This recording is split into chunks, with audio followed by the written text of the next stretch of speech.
가면을 벗고 진정한 당신으로 살아가십시오. 안녕하세요. 삶의 지혜와 영적인 성찰을 나누는 시간입니다.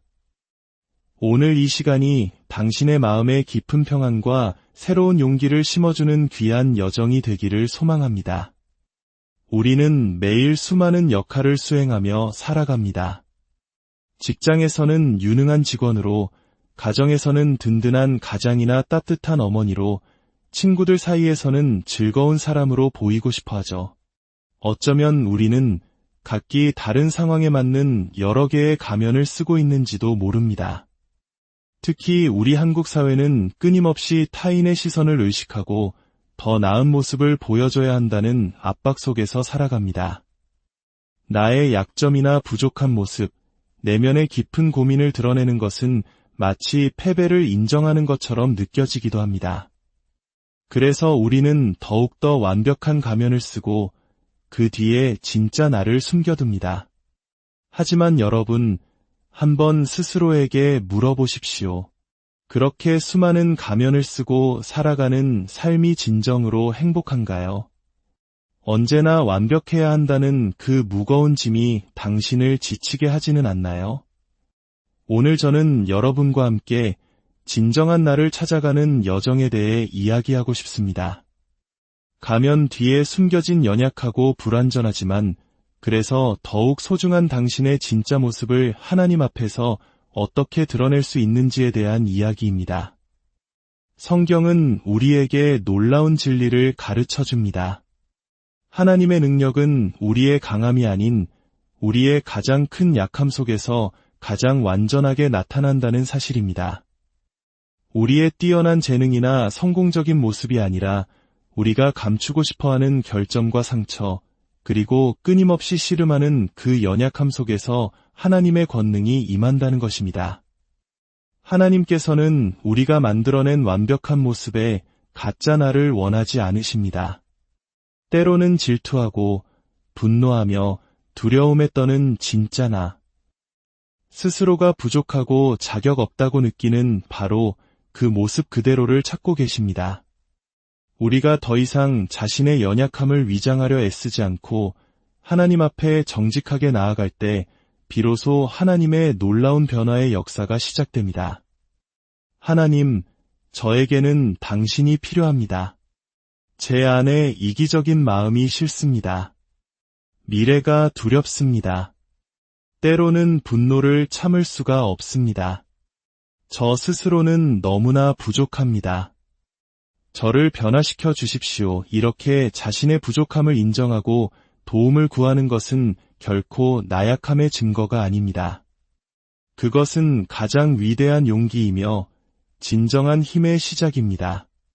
당신이 가면을 벗고 하나님 앞에 벌거벗은 모습으로 설 때 하나님은 당신을 책망하지 않으십니다. 오히려 바로 그 순간 당신을 변화시킬 그분의 놀라운 능력이 당신의 삶에 임하기 시작합니다. 예수님께서 갈릴리 호숫가에서 물고기를 잡던 베드로를 처음 부르셨을 때의 일을 기억해 보십시오.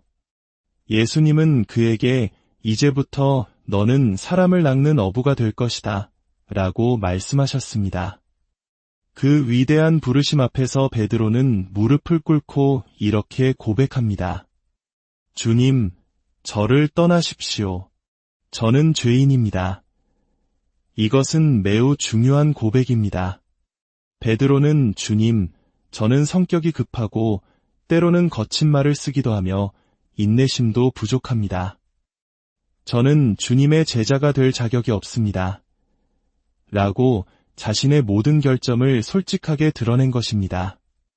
그는 자신의 이미지를 지키기 위해 자신을 포장하지 않았습니다. 정직하고 또 솔직했습니다. 예수님께서는 그의 고백을 듣고 그래, 베드로, 내가 그렇게 엉망인 줄은 몰랐구나. 내가 사람을 잘못 본 것 같다 라고 말씀하셨을까요? 아닙니다. 오히려 예수님은 훗날 그에게 이렇게 말씀하셨습니다. 베드로, 너는 반석이다. 내가 이 반석 위에 내 교회를 세우겠다. 예수님의 말씀은 이런 의미였습니다. 베드로야, 나는 너의 모든 것을 안다. 너의 좋은 점, 나쁜 점, 추한 점까지도 모두 알고 있다. 그러나 내가 가면을 쓰지 않고 너의 연약함을 솔직하게 드러냈기에 나는 너를 상상할 수 없는 위대한 존재로 만들어갈 것이다. 하나님은 우리가 약점을 가지고 있다는 사실 때문에 우리를 탓하지 않으십니다. 교만, 질투, 세상과의 타협, 그분은 우리가 무엇과 씨름하고 있는지 이미 다 알고 계십니다. 하나님이 우리를 선택하신 이유는 우리가 모든 것을 완벽하게 갖추었기 때문이 아니라 그분이 우리를 통해 이루실 놀라운 가능성 때문입니다. 하나님께서는 모든 것을 숨기고 완벽한 척하는 사람보다 베드로처럼 자신의 부족함을 정직하게 인정하는 사람과 함께 일하기를 원하십니다. 생각해 보십시오. 예수님께서는 당시 종교 지도자들이었던 바리새인들을 제자로 부르실 수도 있었습니다. 그들은 겉보기에는 완벽했습니다. 긴 옷을 입고 거리에서 큰 소리로 기도하며 회당에서 율법을 가르쳤습니다. 모든 사람의 존경을 받는 듯 보였습니다. 하지만 예수님은 그들을 선택하지 않으셨습니다. 왜일까요? 그들이 쓰고 있던 위선이라는 가면 때문이었습니다. 그들은 겉으로는 거룩하고 친절한 척했지만 그들의 내면은 교만과 이기심으로 가득 차 있었습니다. 사람들을 진심으로 사랑하는 것이 아니라 사람들에게 어떻게 보일지에만 관심이 있었습니다. 예수님께서는 그들을 향해 무서운 말씀을 하셨습니다. 너희는 회칠한 무덤과 같다. 겉은 아름답게 보이나 그 안에는 죽은 사람의 뼈와 온갖 더러운 것이 가득하다. 예수님은 그들의 거짓된 모습을 꿰뚫어 보시고 그들을 위선자라고 부르셨습니다. 하지만 예수님은 베드로를 위선자라고 부르지 않으셨습니다. 베드로는 자신이 죄인이며 부족하고 자격 없음을 스스로 인정했기 때문입니다. 바리새인들의 진짜 문제는 그들에게 약점이 있다는 사실이 아니었습니다. 우리 모두에게는 약점이 있습니다. 그들의 진짜 문제는 마치 자신들은 아무런 문제가 없는 것처럼 완벽한 척하며 가면을 쓰고 살아갔다는 점입니다. 우리 모두는 바리새인이 되고자 하는 유혹을 받습니다. 나의 이미지를 지켜야 해. 누구도 나의 약점을 보게 해서는 안 돼. 그래서 우리는 친구를 만날 때 쓰는 가면, 직장에서 쓰는 가면, 심지어 교회에서 쓰는 가면까지 여러 개를 준비해둡니다. 하지만 거짓된 나로 살아가는 것은 엄청난 압박감을 동반합니다. 다른 사람들에게 좋게 보이고 그들의 무리에 속하기 위해 끊임없이 연기해야 하는 삶은 우리를 지치게 만듭니다. 만약 사람들이 있는 그대로의 당신을 받아주지 않는다면 당신은 그들이 필요하지 않습니다. 당신이 아닌 다른 누군가가 되어야만 인정받을 수 있다면 과감히 그 관계에서 벗어나십시오. 그리고 그 무거운 가면을 벗어 던지십시오. 진정한 당신, 하나님께서 창조하신 유일무이한 당신으로 살아가십시오. 신약 성경의 절반 이상을 기록한 위대한 사도 바울을 보십시오. 그는 당대 최고의 학자였고 여러 언어에 능통했으며 영향력 있는 가문 출신이었습니다. 그가 자신의 업적과 강점만을 늘어놓았다 해도 누구도 이상하게 생각하지 않았을 것입니다. 하지만 그는 로마서에서 이렇게 고백합니다. 나는 내가 원하는 선한 일은 하지 않고 도리어 원하지 않는 악한 일을 합니다. 또한 빌립보서에서는 나는 아직 내가 마땅히 되어야 할 모습에 이르지 못했다고 말합니다. 그는 자신의 연약함을 인정하는 것을 부끄러워하지 않았습니다. 그 역시 항상 완벽하게 행동하지는 못했다는 것을 솔직하게 드러냈습니다. 가면을 쓰고 자신의 위대함만을 보여줄 수도 있었지만 그는 그렇게 하지 않았습니다. 자신의 부족함을 인정하는 것은 나약함이 아니라 오히려 진정한 강함입니다. 그것은 하나님께 전적으로 의지하고 있음을 보여주는 신앙의 고백이기 때문입니다. 어둠 속에서는 치유가 일어날 수 없습니다. 우리가 어떤 문제를 어둠 속에, 즉 숨겨두기만 한다면 그것은 사탄의 영역에 머무르게 됩니다.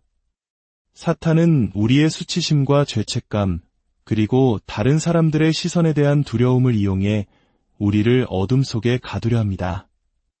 그 문제를 숨겨야 해. 너의 약점을 들키지 마. 괜찮은 척 연기해. 이것이 바로 사탄의 속삭임입니다. 하지만 요한일서는 말합니다. 하나님께서 빛 가운데 계신 것 같이 우리도 빛 가운데서 살아가면 하나님의 아들 예수의 피가 우리를 모든 죄에서 깨끗하게 하실 것입니다. 여러분이 씨름하고 있는 문제를 빛 가운데로 가져올 때, 즉 하나님 앞에 정직하게 드러낼 때 어둠의 세력은 더 이상 당신을 붙잡아 둘 수 없습니다. 빛 가운데는 자유가 있고 치유가 있으며 온전함과 승리가 있습니다.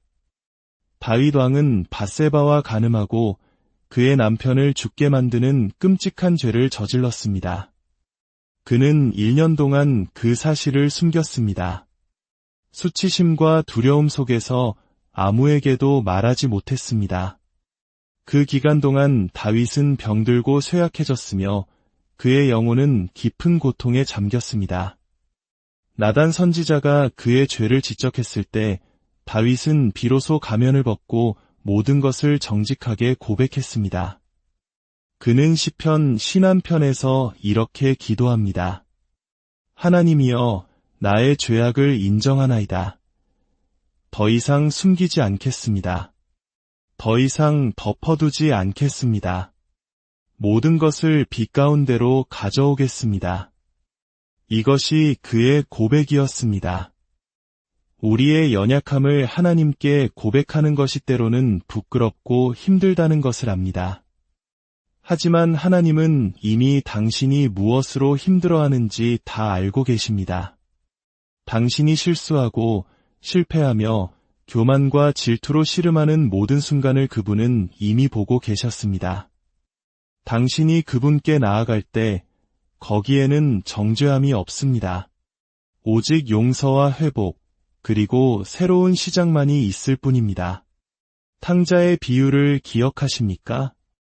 아버지를 떠나 모든 재산을 탕진하고 돼지우리에서 비참하게 살던 아들이 집으로 돌아오기로 결심합니다. 아버지는 멀리서 아들을 알아보고 달려가 그를 끌어안고 입을 맞춥니다. 아들이 아버지, 제가 죄를 지었습니다. 저는 아버지의 아들이라 불릴 자격이 없습니다. 라고 말하려 할 때 아버지는 그의 말을 막고 가장 좋은 옷을 입히고 잔치를 엽니다. 이 아버지가 바로 우리 하나님이십니다. 우리가 우리의 과거를 빛 가운데로 가져올 때 하나님은 그 과거를 들추어내며 우리를 책망하지 않으십니다. 그분은 과거를 보시는 분이 아니라 우리가 앞으로 나아가도록 도우시는 분입니다. 하지만 기억해야 할 중요한 열쇠가 있습니다. 하나님께서는 우리가 드러내지 않는 것은 치유하실 수 없다는 것입니다. 우리가 문제를 계속 어둠 속에 숨겨둔다면 우리는 그 자리에 계속 머물게 될 것입니다. 오늘 성경에 나오는 또 다른 한 사람, 삭개오의 이야기를 나누고 싶습니다. 그는 세리장이었습니다. 당시 세리는 동족의 피를 빨아먹는 매국노로 취급받았고 정직하지 못한 방법으로 부를 축적했기에 아무도 그를 좋아하지 않았습니다. 그런데 성경은 삭개오에 대해 한 가지 특이한 점을 기록합니다. 바로 그가 키가 작았다는 사실입니다. 이것은 단순히 그의 신체적인 특징만을 의미하는 것이 아닙니다. 그는 인생의 많은 부분에서 부족한 사람이었습니다. 부와 지위는 가졌지만 그는 정직하지 못했고 사람들의 존경을 받지 못했으며 스스로에 대해 만족하지 못했습니다. 어쩌면 우리 모두는 어떤 면에서는 삭개오처럼 키가 작은 존재일지 모릅니다. 우리는 저마다의 부족함을 안고 살아갑니다. 예수님께서 마을에 오신다는 소식을 들은 삭개오는 그분을 보고 싶었지만 키가 작아 인파에 가려 볼 수가 없었습니다. 그래서 그는 자신의 부족함을 만회하기 위해 뽕나무 위로 올라갔습니다. 나무 위에서 그는 다시 인상적인 위치를 차지했습니다. 그곳에서는 아무도 그의 작은 키를 알아챌 수 없었습니다. 예수님께서 그 나무 아래를 지나가시다가 멈춰서서 그를 올려다보시며 말씀하셨습니다. 삭개오야, 삭개오는 얼어붙었을 것입니다. 내 이름을 어떻게 아시지? 예수님은 한 번도 그를 만난 적이 없었습니다. 그런데도 그의 이름을 부르셨습니다. 더욱 놀라운 것은 삭개오라는 이름의 뜻이 순결한 자라는 것입니다. 예수님은 모든 사람이 부정직하다고 손가락질하는 그를 향해 의도적으로 순결한 자야라고 부르신 것입니다. 하나님은 당신의 현재 모습으로 당신을 부르지 않으십니다. 당신이 앞으로 될 수 있는 그 위대한 모습으로 당신을 부르십니다. 예수님께서 말씀하셨습니다. 삭개오야, 속히 내려오너라. 내가 오늘 내 집에 머물러야겠다. 삭개오는 기쁘면서도 동시에 두려웠을 것입니다. 만약 그가 나무에서 내려온다면 모든 사람이 그의 작은 키를 보게 될 것입니다. 그 나무는 그의 약점을 가려주는 가면과도 같았습니다. 하나님께서는 우리가 연기하는 거짓된 모습을 축복하지 않으십니다. 예수님의 말씀은 이것이었습니다. 삭개오야, 내가 너의 삶을 바꾸고 너를 자유롭게 하고 싶다. 하지만 내가 계속해서 나무 위에 머물러 모든 것이 괜찮은 척 연기하는 동안에는 내가 너를 도울 수 없다. 그러나 내가 그 나무에서 내려와 너의 작은 키, 너의 연약함을 있는 그대로 받아들인다면 내가 너의 모든 부족함을 채우고 너를 치유하며 자유롭게 할 것이다. 당신의 뽕나무는 무엇입니까? 당신의 부족함을 감추기 위해 의지하고 있는 것은 무엇입니까? 높은 학력, 화려한 경력, 사람들의 인정, 그 모든 것이 당신의 약점을 가리는 나무가 될 수 있습니다. 하나님은 오늘 우리에게 삭개오에게 하셨던 것과 똑같은 말씀을 하고 계십니다. 그 나무에서 내려오너라. 가면을 벗고 숨기는 것을 멈추고 빛 가운데로 나아오너라. 그러면 내가 너를 가로막는 모든 것을 변화시킬 것이다. 삭개오는 용기를 내어 나무에서 내려왔습니다. 그리고 예수님 앞에서 자신의 잘못을 고백했습니다. 제가 사람들을 속여 빼앗은 것이 있다면 4배로 갚겠습니다. 그가 자신의 죄를 빛 가운데로 가져왔을 때 예수님은 그를 보시며 말씀하셨습니다. 오늘 구원이 이 집에 이르렀다. 그날 그는 완전히 새로운 사람으로 변화되었습니다. 사랑하는 여러분, 이제 당신의 나무에서 내려올 시간입니다. 당신의 연약함을 가리기 위해 썼던 가면을 벗어 던질 시간입니다. 우리는 모두 어떤 면에서는 부족합니다. 그러나 나무에서 내려와 빛 가운데로 나아오는 사람, 가면을 벗고 가려지지 않은 얼굴로 하나님께 나아가는 사람만이 하나님의 영광을 보게 될 것입니다. 하나님의 능력은 우리의 약함 속에서 가장 위대하게 나타납니다. 당신을 묶고 있는 중독, 당신을 무너뜨리는 타협, 당신의 가정을 무너뜨리는 분노를 끊어낼 힘이 바로 거기에 있습니다. 진정한 당신으로 살아가십시오. 연기하는 당신이 아닌 하나님께서 창조하신 본연의 모습으로 살아가십시오. 오늘 이 이야기가 당신의 마음에 작은 울림을 주었다면 구독과 좋아요를 통해 이 빛을 더 많은 이들과 함께 나누어 주십시오. 당신의 그 작은 손길 위에 하나님의 풍성한 은혜가 함께하기를 기도합니다. 이제 우리 함께 기도하겠습니다.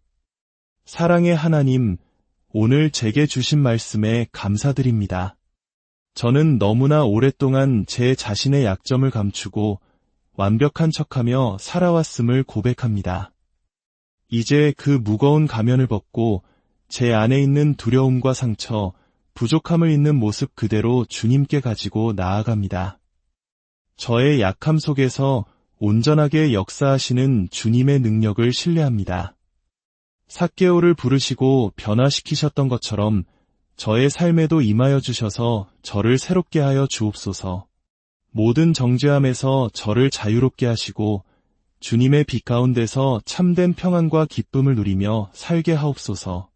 우리 주 예수 그리스도의 이름으로 기도드립니다.